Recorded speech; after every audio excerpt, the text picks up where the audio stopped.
오늘 이렇게 예배하라 라는 제목으로 함께 말씀 나누겠습니다.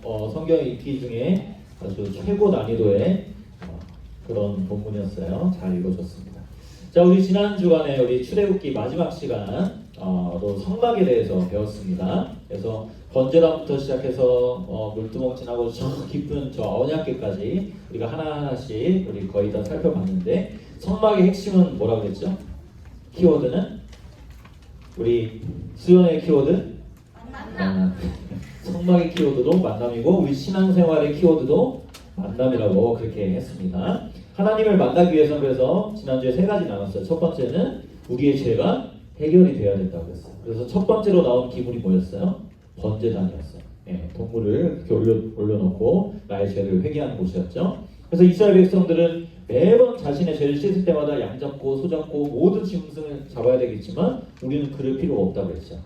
우리의 대신해서 제물이 되어주신 예수님을 그 믿음으로, 그 예수님이 단번에 영원토록 우리의 죄를 씻어주시는 그 일을 하셨다고 했어요. 그래서 우리는 예수님 믿고 나아가는 겁니다. 두 번째, 하나님과 만나기 위해서는 우리가 믿음으로 이제 나아가야 한다고 했어요. 믿음은 커넥션이라고 했어요.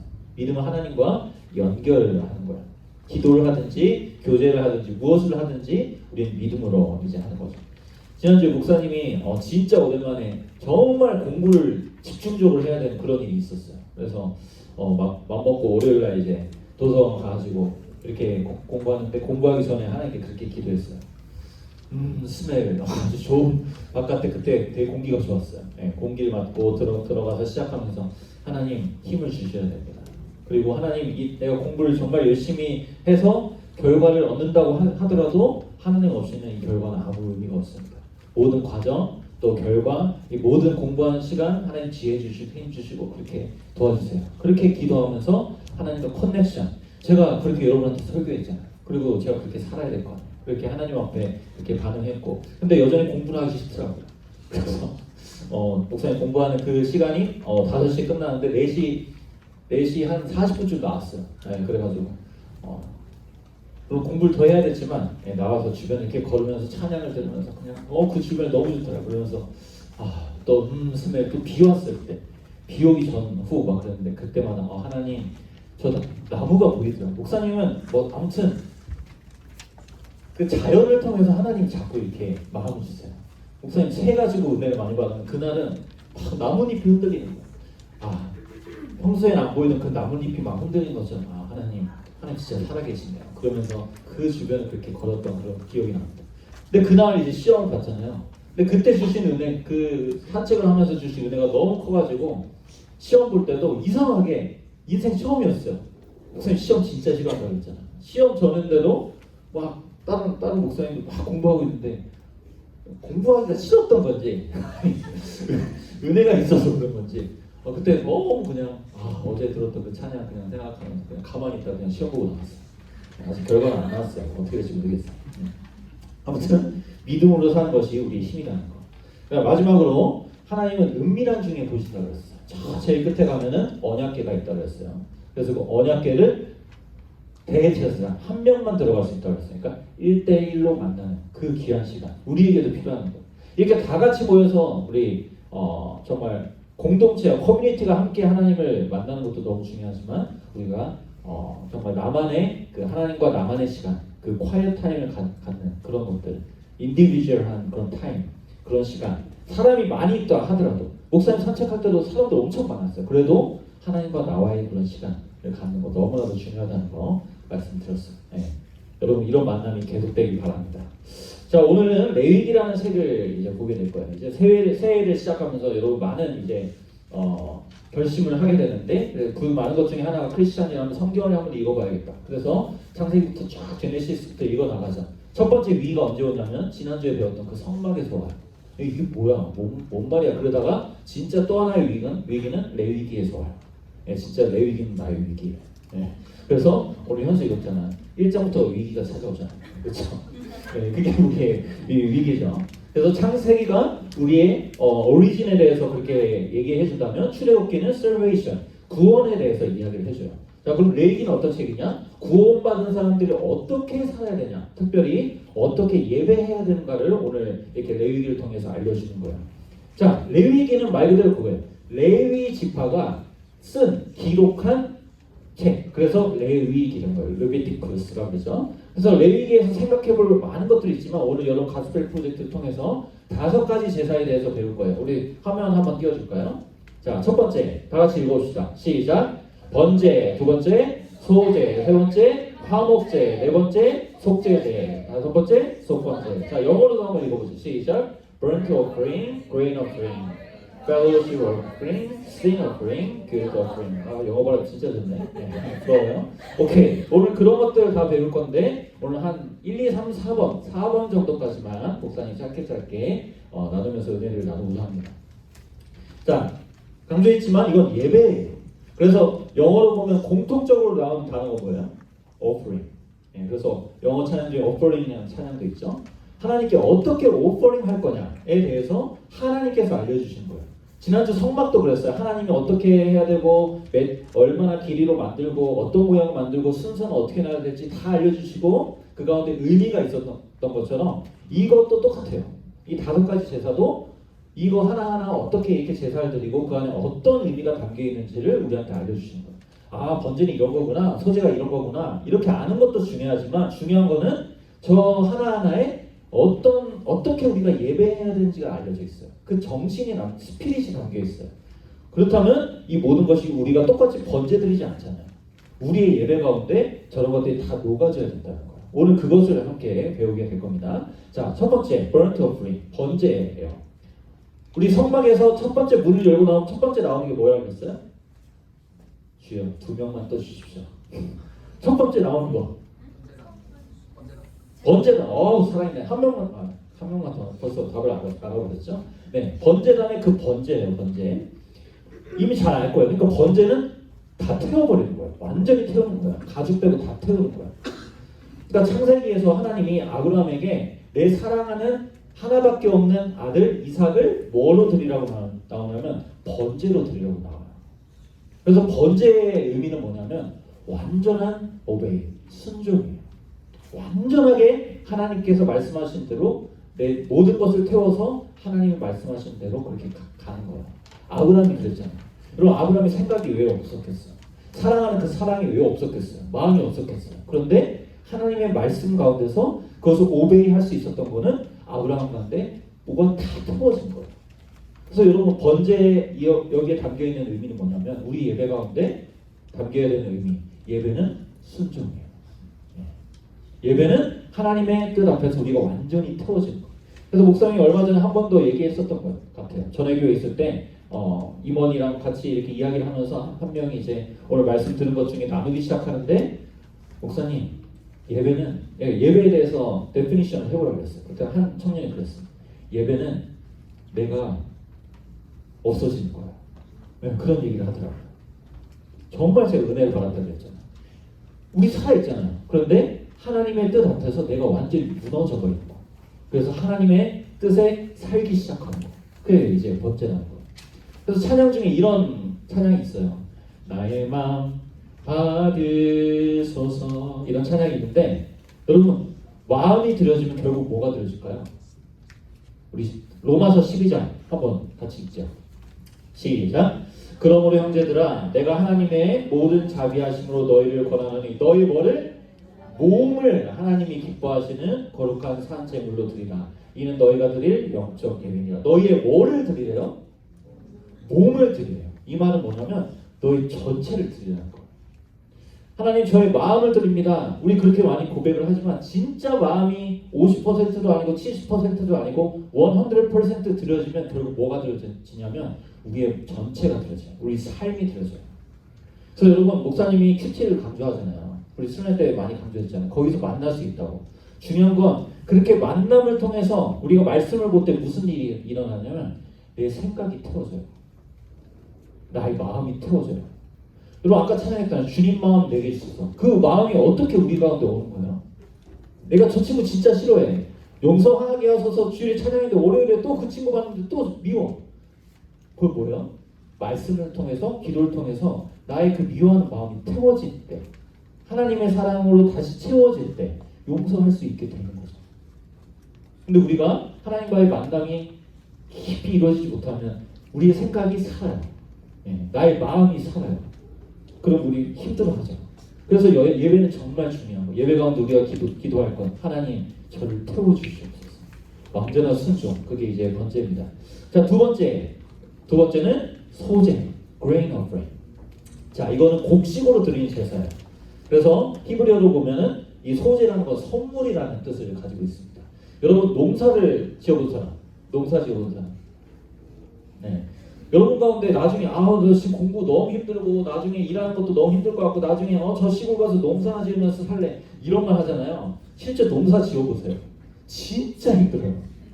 네. 나 나중에 리타이어해서 나 저기 가가지고 저런 들판에 가서 나 그냥 편하게 하고 농사 짓고 중간중간 수박도 먹으면서 그렇게 살겠다. 여러분 수박이 왜 맛있는 줄 알아요? 진짜 힘들었으니까 맛있는 거야. 네. 자, 곡식으로 하나님께 드리는 거예요. 농사 지어본 사람은 알아요.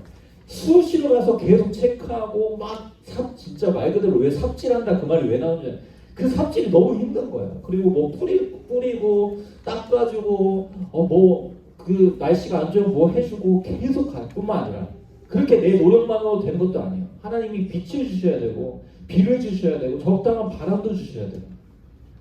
그렇게 열심히 잘 가다가 허리케인 한번 확 불어가지고 1년 농사 망쳐버리면 끝나는 거예요. 근데 그런 모든 어려움을 다 이겨내고 하나님이 결국 나한테 그레인을 주셨다. 그것에 감사해서 드리는 게 이 소재예요.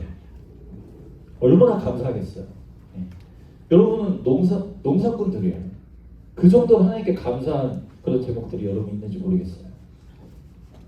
근데 중요한 건 소재에서 그레인만 드리는 게 아니에요. 같이 드리는 게 있는데 레위기 2장 15절 같이 한번 읽어보죠. 자, 뭘 같이 드리는가 한번 찾아보세요. 시작. 그 위에 기름과 향을 놓아라. 이것이 곡식제입니다. 뭐랑 뭐? 기름과 향. 두 절 앞에 13절 보면 이것도 뭐래요? 네, 같이 읽어보죠. 시작. 네가 바치는 모든 곡식 제물에는 뭘 넣어야 된다? 소금을 넣어야 된다. 자, 세 가지 뭐예요? 뭐 드려요? 소금, 향, 기름. 네, 오늘 리액션 좋네요. 훌륭해요. 자, 소금의 특징이 뭐예요? 짜죠. 네, 짜요. 또 다른 특징. 왜 소금이 그렇게 귀한 거예요? 하얘요. 그렇죠. 하얗죠. 약간 누런 소금도 있어요. 또 펑션이 있어요. 소금의 펑션. 오케이. 답이 안 나올 것 같아. 부패를 방지해요. 변하지 않도록 도와주는 게 소금이에요. 그래서 하나님이 소금 약속을 맺자 그런 말씀을 하세요. 이 말은 뭐냐면 하나님이 하신 그 약속은 변할 수 없다는 거예요. 그래서 소금 언약을 맺자고 그렇게 이야기를 하신 거예요. 근데 여러분 하나님 오늘 예배 가운데 하나님 이런 말씀 주셨어요. 제가 이런 약속을 지킬게요. 그렇게 말하고 그렇게 나아갔는데 여러분 정말 모든 약속을 다 잘 지켰나요? 우리는 그러지 못할 때가 많아요. 하나님 이번 주에도 거룩하게 살게요. 이번 주에도 하나님과 정말 만나는 그런 시간을 가지고 살게요. 우리 수련회 때 목사님이 확인했잖아요. 제 2명 정확히 기억해요. 한 명은 한국 갔는데 큐티 할게요. 네. 한 명 안 했다. 네. 그 다음 날도 안 했대요. 그 다음 주도 안 했대요. 네. 그게 우리예요. 네. 근데 우리가 다시 어떻게 하나님 앞에 또 약속하면서 나올 수 있어요? 하나님이 약속하신 것을 반드시 이루시거든요. 우리는 변하지만 하나님은 변하지 않거든요. 그래서 소금을 이제 뿌리라고 하는 거예요. 자, 기름은 뭐예요? 성령님을 홀리 스피릿 우리 찬양 많이 하죠. 성령님을 가리키고요. 그다음에 향은 뭐예요? 우리 기도할 때 향이 뭐 모기향도 피우면 위로 올라가듯이 우리가 기도하면 그 기도가 향처럼 하나님께 올라가는 거예요. 자, 그러니까 이 소재가 말하는 예배는 뭐예요? 하나님 앞에서 변하지 않는 약속을 나도 변하지 않게 지킬 수 있도록 그렇게 나아갈 수 있도록 성령님 안에서 기도하는 거. 네, 그게 이제 소재 안에 담긴 의미예요. 네. 오늘도 여러분 그렇게 기도하길 바라요. 중요한 건 뭐예요? 내가 실패했냐 성공했냐 그 결과보다 하나님은 그 모든 과정, 그 프로세스인가 그 디렉션, 그 방향을 기쁘게 받으세요.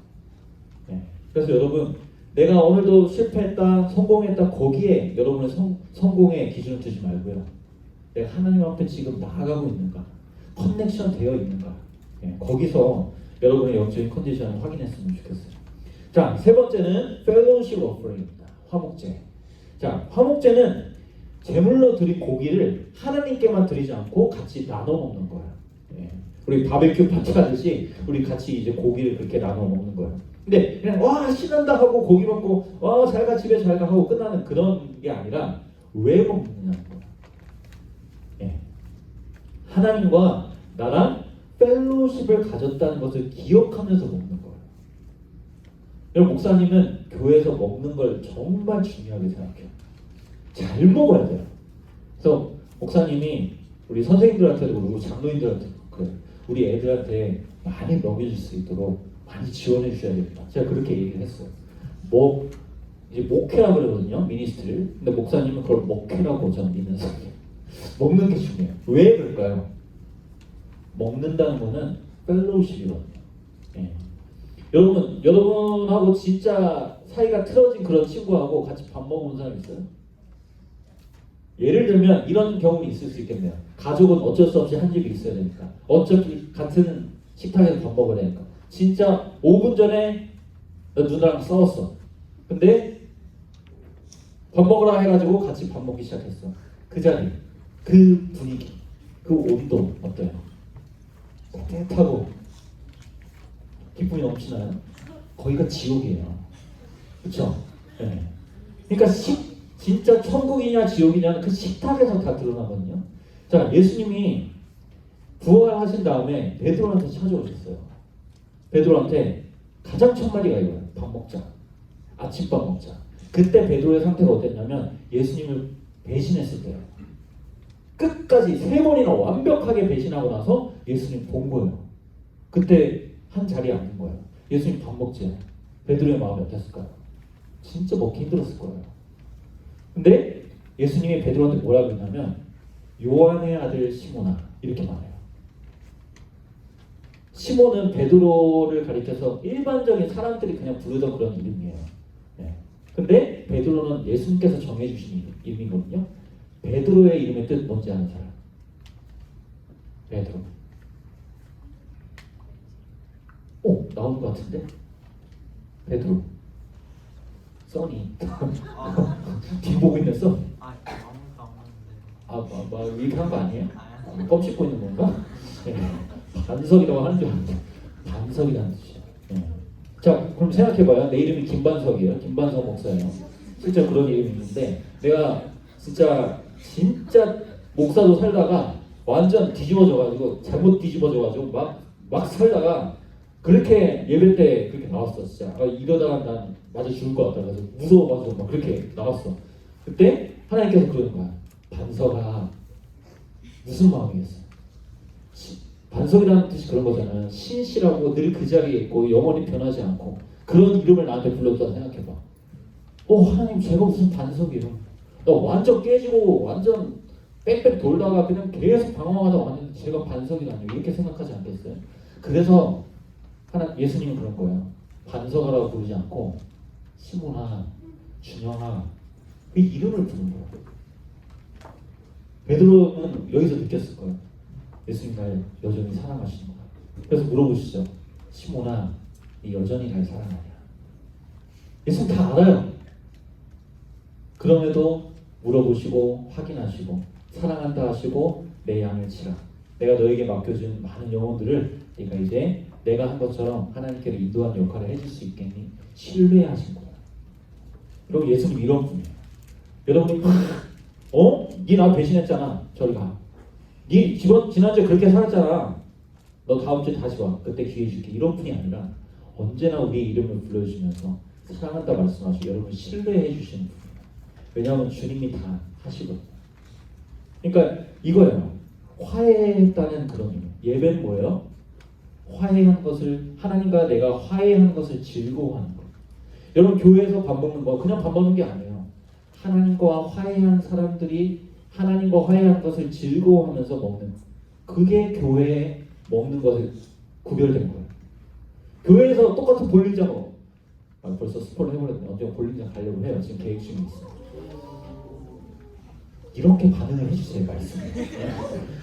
근데 똑같이 볼링을 쳐도 뒷라인하고 우리 전체 빌린 라인하고 다른 건 뭐예요? 하나님과 화해한 것을 즐거워하면서 볼리치는 거야. 그래서 결국 남는 거는 주님이 우리와 이렇게 화해해 주셨기 때문에 우리가 이렇게 즐거움을 같이 누릴 수 있구나. 이것을 누리는 거죠. 그래서 여러분 예배한다는 건 그런 거예요. 로마서 5장 10절에서 11절 같이 한번 읽어볼게요. 자, 시작. 우리가 하나님의 원수일 때에도 하나님의 아들의 죽으심으로 말미암아 하나님과 화해하게 되었다면 화해한 우리가 하나님의 생명으로 구원을 얻으리라는 것은 더욱 확실한 일입니다. 그뿐만 아니라 우리는 또한 우리 주 예수 그리스도로 말미암아 하나님을 자랑합니다. 우리는 지금 그로 말미암아 하나님과 화해를 하게 된 것입니다. 여러분 찬양할 때 이걸 기뻐하는 거예요. 예배할 때 이걸 기뻐하는 거예요. 하나님, 정말 제가 하나님하고 원수였는데 하나님이 나를 화해해 주셔가지고 예수님을 통해서 화해시켜 주셔서 제가 이제 하나님께 나아갑니다. 하나님 즐거워할 수 있습니다. 하나님 찬양합니다. 이게 예배예요. 자, 5제사지만 마지막 속죄제까지만 봅니다. Sin offering. 여러분, 하나님이 왜 이스라엘 백성의 죄를 이제 용서해 주실 때 왜 굳이 짐승을 죽여서 피를 흘리게 하셨을까요? 이런 거 생각 안 해봤어요? 왜 굳이 짐승을 죽여서 피를 흘리게 하셨을까? 그냥 히어로들처럼 나타나서 어벤져스처럼 나타나가지고 내가 하나님이다, 내가 너를 구원하리라 이렇게 해서 구원하면 되잖아요. 또 왜 죄를 그냥 싹 가져가시는 그런 히어로처럼 하지 않으시고 그렇게 하셨나? 제가 이 질문을 예전에 그레이드 4 정도 되는 아이한테 한번 제자훈련하면서 물어봤는데 걔가 그렇게 한참 고민하다 그렇게 얘기했어요. 하나님은 양을 좋아하시기 때문이에요. 그렇게 얘기하더라고요.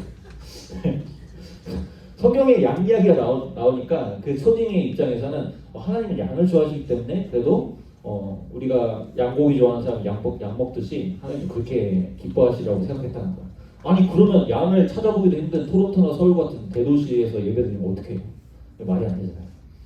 중요한 원리가 이 구절에 있어요. 우리 레위기 17장 11절 말씀을 같이 한번 읽겠습니다. 레위기 17장 11절 시작. 생물의 생명이 바로 그 피 속에 있기 때문이다. 피는 너희 자신의 죄를 속하는 제물로 삼아 제단에 바치라고 너희에게 준 것이다. 피가 바로 생명을 지니고 있기 때문에 죄를 속하는 것이다. 자, 여러분 잘 봐요. 생명은 피에 있어요. 그래서 여러분 우리 낭만닥터 그거 시즌 3까지 나왔던 그거 끝났어요? 역시 잘 보고 있는 드라마는 잘 묵상하고 있는 거 확인했어요. 거기 보면 피가 많이 나오잖아요. 거기서 사람이 언제 죽어요? 피를 다 쏟았을 때 죽거든요. 그게 생명이에요. 그래서 하나님께서 죄를 사해 주시고 새 생명을 주시겠다고 약속하신 중요한 원리는 뭐냐면 피를 쏟아서 그 생명을 얻게 하는 방식으로 우리 죄를 해결하시려고 그렇게 정하신 거예요. 이게 프린시플이에요. 그래서 히브리서 9장 22절을 보면 이런 말씀도 있어요. 율법에 따르면 거의 모든 것이 피로 깨끗해집니다. 그리고 피를 흘림이 없으면 죄를 사하는 것이, 용서해 주는 것이 이루어지지 않습니다. 이게 하나님 정하신 원리예요. 자, 그럼 생각해봐요. 이제 짐승을 다 그냥 태워버리는 게 아니에요. 먼저 죽여서 피를 다 쏟게 해야 돼요. 그리고 번제단 그 뿔이 있었잖아요. 거기에 피를 바르게 하잖아요. 왜 그러냐면 내가 피를 다 쏟아야 내가 죽어야 내가 용서를 받을 수 있는데 그 짐승이 피를 다 쏟았기 때문에 죄가 없잖아요. 그래서 아무 문제도 없는 그런 양을 잡으라고 그러거든요. 그러니까 아무 문제도 없는데 문제 없는 양이 대신 모든 문제가 있는 것처럼 피를 다 쏟았기 때문에 그 생명이 나한테 주어진다는 거예요. 마찬가지예요. 예수님이 죄가 없으신 분이에요. 예수님이 죄가 없으신 분인데 그분이 나를 대신해서 그 모든 죄를 다 쏟았기 때문에 그 피를 다 쏟았기 때문에 그 깨끗해진 그 생명이 우리한테 그냥 주어지게 하겠다. 이게 하나님 우리에게 주신 굿뉴스예요. 예수님이 왜 굳이 사람의 몸을 입고 오셔야 되겠어요? 피가 있어야 되기 때문에, 인간의 살집이 있어야 되기 때문에, 여러 가지 이유가 있지만 그래서 예수님이 사람의 몸을 입고 오신 거예요. 피를 흘리셔야 되기 때문에. 그래서 십자가에 물과 피를 다 쏟으셨다는 구절이 거기 있는 이유가 거기 있어요. 우리를 완전하게 용서하시려면 누군가 다 피를 쏟으셔야 되기 때문에 우리가 그 예수님의 그 피를 힘입어서 우리가 나아가는 거예요. 하나님 앞에. 그래서 여러분 가운데 나는 정말 너무 초라해. 난 진짜 아무것도 아닌 것 같아. 나의 프라이스를 매기려면 나는 한 1000불은 될까? 500불은 될까? 100불은 될까? 이렇게 생각할 수 있어요. 예. 다음 주에 류현진 복귀한다 그러잖아요. 목사님 야구 진짜 좋아하거든요. 예. 근데 목사님 한국에 좋아하는 LG 트윈스라는 팀이 있는데 그 LG 트윈스 팀에서 목사님이 94년도에 우승을 했어요. 근데 그 뒤로 지금까지 그때 목사님 너무 그 팀이 너무 좋아서 어린이 회원을 가입했거든요. 근데 그 뒤로 지금까지 우승을 한 번도 못했어요. 근데 지금 1위를 달리고 있는데 지금 불안불안해요. 그러다가 트레이드라는 걸 했어요. 여러분 트레이드 뭔지 알죠? 투수 던지는 진짜 잘 던지는 투수하고 LG 트윈스에 있는 3명하고 바꿨어요. 네. 그 정도로 그럼 누가 값어치가 높다는 거야? 투수예요, 타자예요? 투수 1대 3으로 트레이드를 했으니까. 네, 그렇죠. 자, 그러면 여러분의 값어치는 어떨까요? 여러분이 만약 트레이드를 했어. 트레이드는 안 했지만 여러분의 몸값은 하나님 값이에요. 왜냐하면 하나님이 여러분을 살리려고 자신을 보내셨거든요. 아들을 보내셨거든요. 그 여러분 몸값이에요. 난 초라해. 이 사실을 발견하고 이 사실을 안다면 여러분은 절대 내 자신이 초라하다고 말할 수 없어요. 여러분의 가치는 하나님 자신의 가치예요. 엄청난 거예요. 누가 여러분한테 니는 도대체 할 줄 아는 게 뭐냐? 세상은 그게 값어치예요. 뭔가 할 줄 알아야 또 그것을 해야. 그리고 그러다가 못하면 값어치 그냥 잘라버리는 거야. 예, 투수 하다가 공 못 던지면 잘라. 그게 세상이에요. 근데 그러니까 여러분 세상에 소망을 두면 안 되는 거예요. 여러분의 변함없는 값어치. 오늘 다임 목사님 그런 예화를 쓰시더라고요. 여러분 가운데 100불 원하는 사람. 100불. 예. 목사 100불 줄게요 라고 감정을 한다네. 예. 자, 그 100불에 목사님 손에 있어요. 그 100불을 바닥에 던졌어요. 그래도 가져가고 원하는 사람. 예. 그리고 목사님이 발로 막 비볐어요. 그래도 가져가기 원하는 사람. 예. 계속 손 들었어요. 손 든 사람은. 손 안 드는 사람 돈 만나 보네요. 예. 그게 값어치라는 거예요. 세상에서 막 짓눌리고 여러분이 이번 주에 어떻게 살든지 상관없어요. 여러분의 가치는 예수님을 바친 그 정도의 값어치라는 거예요. 예배는 뭐예요? 하나님께서 행하신 이 놀라운 일들. 나의 값어치가 아무것도 아닌 줄 알았는데 이렇게 알려주신 그 사랑에 반응하면서 드리는 것. 이게 예배인 겁니다. 여러분 말씀 마무리할게요. 진정한 성공은 예배에 성공하는 사람이에요. 목사님 예배를 정말 중요하게 생각합니다. 그래서 모든 삶의 중심은 예배인데요. 예배는 순종이고 예배는 감사하는 것. 또 예배는 하나님과 화해하는 것을 즐거워하는 것. 또 예배는 나의 죄를 씻어주신 그 주님을 예배하고 찬송하는 것. 여러분의 매일의 예배가 그렇게 되길 원하고 우리 매주일 드린 예배가 그렇게 되기를 간절히 소원합니다. 우리 같이 한번 이 시간 찬양하겠습니다. 우리 그렇게 행하신 우리 완전하신 하나님을 예배하면서 찬양하면서 나아가겠습니다.